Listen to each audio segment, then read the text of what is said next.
നടൻ കൃഷ്ണകുമാറിന്റെ മകൾ ദിയ കൃഷ്ണയുടെ സ്ഥാപനത്തിലെ 3 ജീവനക്കാരികളുടെ മുൻകൂർ ജാമ്യാപേക്ഷ തള്ളി തിരുവനന്തപുരം സെഷൻസ് കോടതി.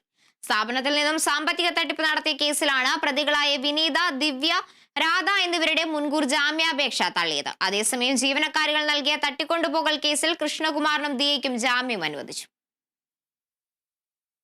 ദിയ കൃഷ്ണയുടെ ഓബയോസി എന്ന സ്ഥാപനത്തിൽ നിന്നും 63 ലക്ഷം രൂപ QR കോഡ് വഴി ജീവനക്കാരികൾ സ്വന്തം അക്കൗണ്ടിലേക്ക് മാറ്റിയെന്ന പരാതിയിലാണ് വിവാദം ആരംഭിക്കുന്നത്. ഇരുവരുടെയും പരാതിയുടെ അടിസ്ഥാനത്തിൽ സാമ്പത്തിക തട്ടിപ്പിൽ ജീവനക്കാരികൾക്കെതിരെ മ്യൂസിയം പോലീസ് കേസെടുത്തിരുന്നു. തുടർന്ന് തട്ടിക്കൊണ്ടുപോയി പണം തട്ടൽ, ബലാത്സംഗം ചെയ്യാൻ ശ്രമിക്കൽ തുടങ്ങിയ ജീവനക്കാരികൾ നൽകിയ പരാതിയുടെ അടിസ്ഥാനത്തിൽ കൃഷ്ണകുമാറിനും ദിയയ്ക്കുമെതിരെയും പോലീസ് കേസ് രജിസ്റ്റർ ചെയ്തു. ജീവനക്കാരികളെ തട്ടിക്കൊണ്ടുപോയി ഭീഷണിപ്പെടുത്തി പണം വാങ്ങിയെന്ന കേസിൽ തെളിവുകളില്ലെന്ന് കഴിഞ്ഞ ദിവസം ക്രൈംബ്രാഞ്ച് അറിയിച്ചു. അതിന്റെ അടിസ്ഥാനത്തിലാണ് കൃഷ്ണകുമാറിനും ദിയയ്ക്കും കോടതി ജാമ്യം അനുവദിച്ചത്. ജീവനക്കാരികൾ ഒളിവിലാണ്. അതിനാൽ പരാതിക്കാരികളെ കണ്ട് വിശദമായി മൊഴിയെടുക്കാൻ പോലീസിന് കഴിഞ്ഞിട്ടില്ല.